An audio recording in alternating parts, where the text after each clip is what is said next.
Hello and welcome to the 100 Day Art Challenge. This video is number 64 of 100 and this is going to be showing you my latest session with a plein air painting group that I was invited to by my friend. So I attended and everyone was set up at the top of this river here, but I decided to go right down by the water, out of the way of other people so that I didn't have to be in there painting. But I set up quickly, got down a ground colour and then started wiping back, which is what I'm doing here with a piece of serviette that I had, with a serviette, not a piece of one, and just to wipe it back to a lighter tone.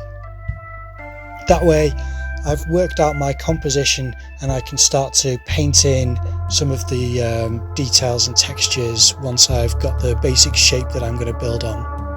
Now this became really dark really quick and I'm still learning a lot. If you've been watching the challenge so far, you'll know that my previous attempts at plein air painting with oil paint were really disastrous, so I'm glad to announce that this one is marginally less disastrous.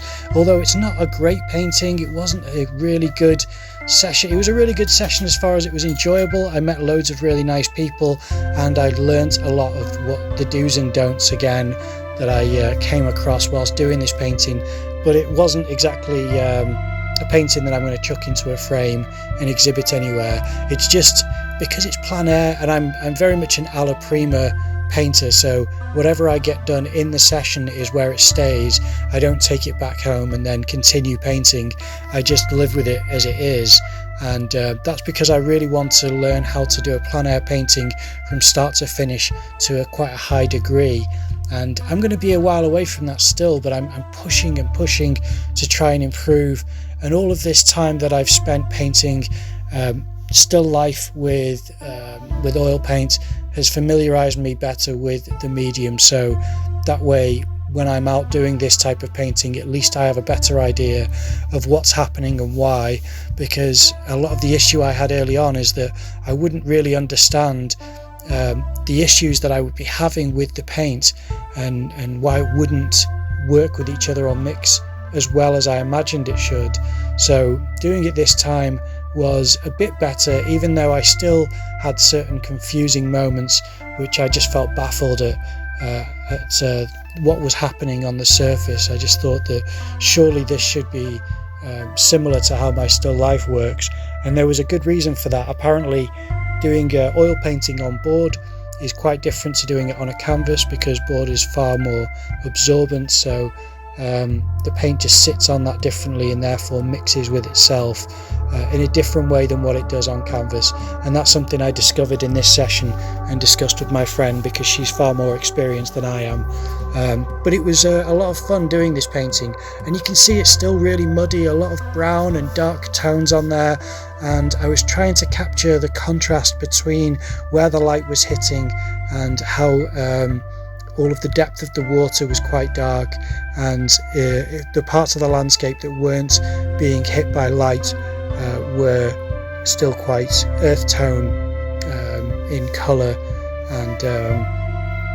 and they were just much darker in contrast with the lighter areas. So I wanted to create that darker environment first and then build on that with the lighter highlights later. That's where I struggled really, is to try and add the highlights on top of the midtone. And this is me picking off little bits from the tree that would fall down onto the canvas as well, because that would be happening quite often. But it was nice, you know, it was nice to be out painting at the actual scene. It's so much better than painting from a photograph, because it is just soaking up the environment. But I did have to walk away from the painting a couple of times, because where I was stood there were just rocks behind me, so I couldn't step back to look at it. I had to climb back up to the top, and then from that distance I could it looked so much better from the distance. But I had the advantage that because I was filming, the way that I film videos like this is that I have an adjustable arm that holds a phone and a clamp on the other side. I basically wrap that around my neck so that it's like a collar and it holds my phone, and I could look directly down and see what the phone was looking at, which gave me the illusion of distance. So that was a good aid for when I couldn't walk away. because I only walked away from it twice.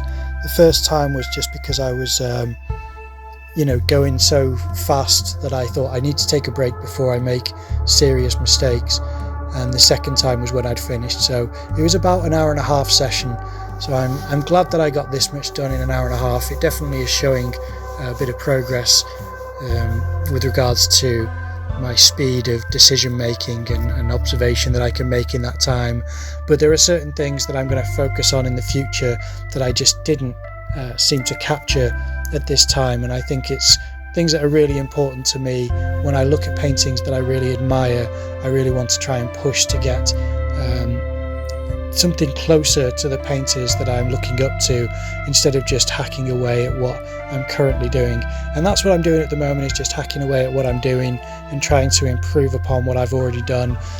This is the end session here. This is where I'm taking another serviette and basically wiping away a lot of the paint around the edges to define the rocks and boulders, because I tried to paint in the rocks but it's just started to look like more water, and every time I would try to lighten them it just looked like more water again. It just looked like slightly lighter water or slightly different toned water.